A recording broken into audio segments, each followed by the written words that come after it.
Hare Krishna, I'm Sunita Sunil with you in 2-minute Mahabharata stories. We'll continue with chapter 10, verse 24 of Bhagavad Gita. Let us chant. Puro dasam cha mokyam mam vidhi pata bruhaspatim senani namaham skandaha Sarasamasmi Sagaraha. We'll see the translation. Sri Krishna explains his Vibhuti form.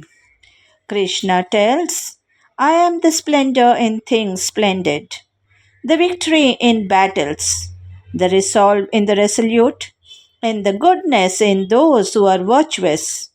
The moral is Krishna's manifestations is splendor, victory, resolve, and goodness.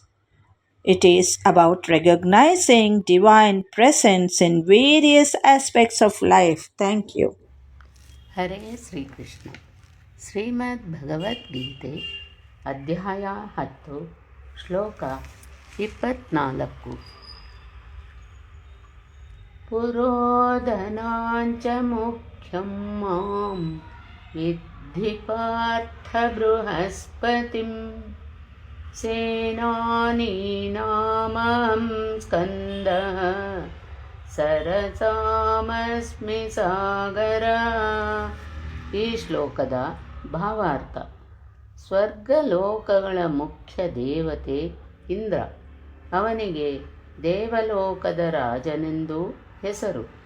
ಆತನು ಆಳುವ ಲೋಕವು ಇಂದ್ರಲೋಕ.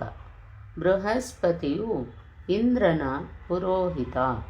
ಇಂದ್ರನು ಎಲ್ಲ ರಾಜರ ನಾಯಕನಾದದ್ದರಿಂದ ಬೃಹಸ್ಪತಿಯು ಎಲ್ಲ ಪುರೋಹಿತರ ನಾಯಕ.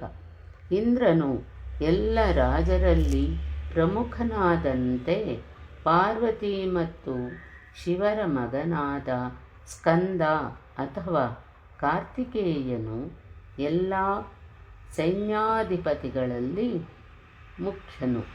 ಜಲರಾಶಿಗಳಲ್ಲಿ ಸಮುದ್ರವೇ ಅತ್ಯಂತ ದೊಡ್ಡದು. ಕೃಷ್ಣನ ಈ ನಿರೂಪಣೆಗಳು ಅವರ ಮಹಿಮೆಯ ಸೂಚನೆಗಳು ಅಷ್ಟೆ. ಪುರವನ್ನು ರಕ್ಷಿಸುವವರು ಎಂದರೆ ಪುರೋಹಿತರುಗಳಲ್ಲಿ ನಾನು ಬೃಹಸ್ಪತಿ. ಆತನಿಂದಲೇ ದೈವೀ ಸಂಪತ್ತಿನ ಸಂಚಾಲನೆ ದೊರೆಯುವುದು. ಹೇ ಪಾರ್ಥ, ಸೇನಾಪತಿಗಳಲ್ಲಿ ನಾನೇ ಕಾರ್ತಿಕೇಯನು. ಕರ್ಮದ ತ್ಯಾಗವೇ ಕಾರ್ತಿಕ. ಆದುದರಿಂದಲೇ ಚರಾಚರ ವಸ್ತುಗಳ ಸಂಹಾರ, ಪ್ರಳಯ ಮತ್ತು ಇಷ್ಟದ ಪ್ರಾಪ್ತಿಯುಂಟಾಗುವುದು. ಜಲಾಶಯಗಳಲ್ಲಿ ನಾನು ಸಾಗರದಂತೆ.